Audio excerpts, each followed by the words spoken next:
அஸ்ஸலாமு அலைக்கும். Hello all, welcome to ரிஃபைஸ் டைரி. இலை அடை எப்படி செய்கிறதுன்னு பார்க்கலாம்.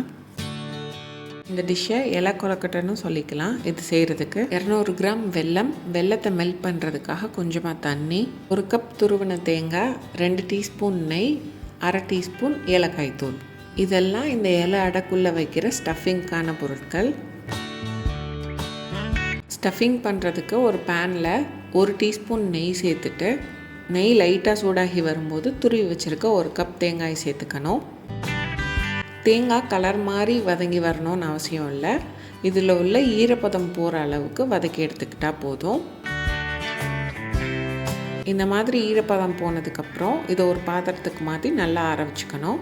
இப்போ நம்ம எடுத்திருக்க வெல்லத்தை அதே பேனில் சேர்த்துட்டு கூடவே கொஞ்சமாக தண்ணி சேர்த்து இந்த மாதிரி மிக்ஸ் பண்ணி விட்டுக்கோங்க. வெல்லம் நல்லா கரைஞ்சி வரணும். நான் எடுத்திருக்க வெல்லத்தில் டஸ்ட் எதுவும் இருக்காது, அதனால நான் இதிலேயே டைரெக்டாக தேங்காய் துருவல் சேர்த்துருவேன்.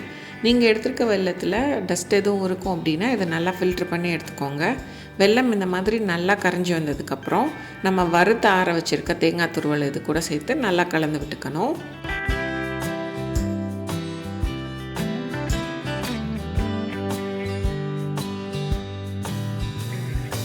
இந்த மாதிரி எல்லாம் ஒன்று சேர்ந்து கலந்து வந்ததுக்கப்புறம் இது கூட எடுத்திருக்க 1/2 டீஸ்பூன் ஏலக்காய் தூளை சேர்த்து இதை நல்லா மிக்ஸ் பண்ணி விட்டுக்கணும். மிக்ஸ் பண்ணிவிட்டு எல்லாமே ஒன்று சேர்ந்து வரணும், அதாவது பேனில் ஒட்டாமல் எல்லாம் ஒன்று சேர்ந்து வரணும். அந்தளவு நல்லா கலந்து விட்டு இதை வேக வச்சு எடுத்துக்கணும்.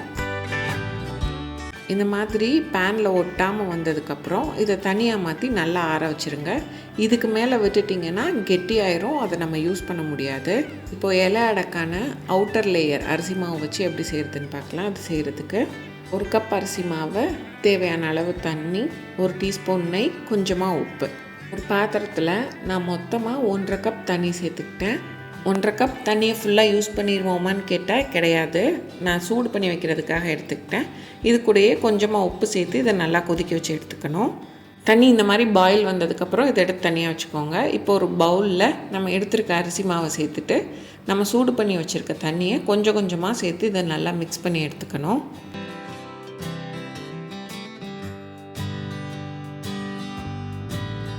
தண்ணி மொத்தமாக சேர்த்துட்டோன்னா மாவு சம்டைம்ஸ் ஃபுல்லாக போரிங் கன்சிஸ்டன்சிக்கு வந்துடும். நீங்கள் கொஞ்சம் கொஞ்சமாக சேர்த்து மிக்ஸ் பண்ணும்போது கரெக்டான கன்சிஸ்டன்சியில் உங்களுக்கு அந்த மாவோட இது கிடைக்கும். அதே மாதிரி தண்ணி ஊற்றின உடனே கிண்டிடணும், கொஞ்ச நேரம் விட்டுட்டாலும் அது கெட்டியாயிரும்.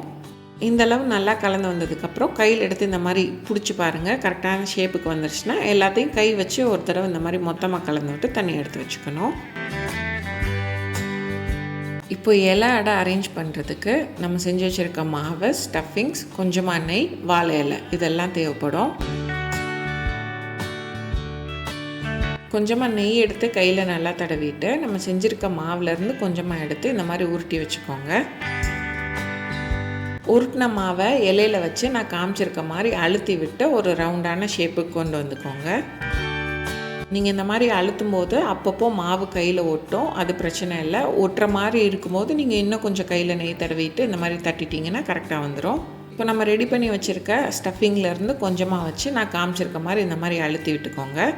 இப்போ இலையை கையில் எடுத்து நான் காமிச்சிருக்க மாதிரியே இந்த மாதிரி க்ளோஸ் பண்ணி கார்னர்ஸ் எல்லாம் நல்லா டைட்டாக க்ளோஸ் ஆகுற மாதிரி இலைக்குள்ளேயே வச்சு இந்த மாதிரி அழுத்தி விட்டுக்கோங்க. நீங்கள் முதல்ல அழுத்தும் போது எல்லாமே க்ளோஸ் ஆன மாதிரி இருக்கும், ஆனால் நான் காமிச்சிருக்க மாதிரி இந்த மாதிரி ஓப்பனாகவும் இருக்கும். அதனால் கரெக்டாக கையில் எடுத்து நல்லாவே அழுத்தி விட்டுக்கோங்க. அதே மாதிரியே இன்னொரு மாவு எடுத்து நான் எப்படி செய்கிறதுன்னு காமிச்சிருக்கேன். இந்த மாதிரி இலையில் வச்சு மாவை தட்டும் போது நல்லா மெல்லிஸாக தட்டி எடுத்துக்கணும். ரவுண்ட் ஷேப்புக்கு கொண்டு வந்துக்கணும். அதுக்குள்ளே ஸ்டஃபிங் வச்சு அதையும் இந்த மாதிரி தட்டிட்டு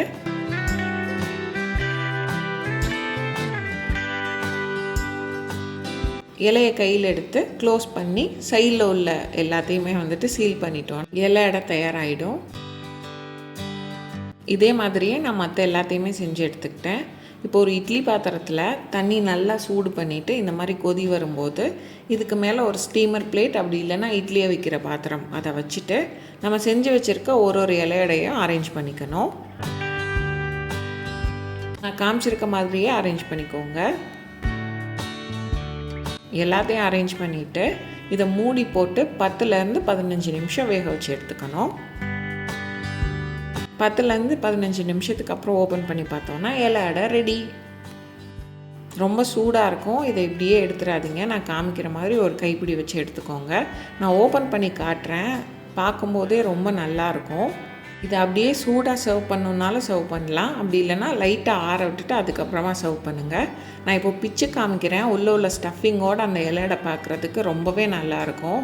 டேஸ்ட்டும் செம்மையாக இருக்கும். கண்டிப்பாக ட்ரை பண்ணி பாருங்கள். ட்ரை பண்ணிவிட்டு எப்படி இருந்ததுன்னு கமெண்ட்ஸில் சொல்லுங்கள். இந்த வீடியோ பிடிச்சிருந்தா ரிஃபைட் ஏரியா லைக் பண்ணுங்கள், சப்ஸ்கிரைப் பண்ணுங்கள், ஷேர் பண்ணுங்கள்.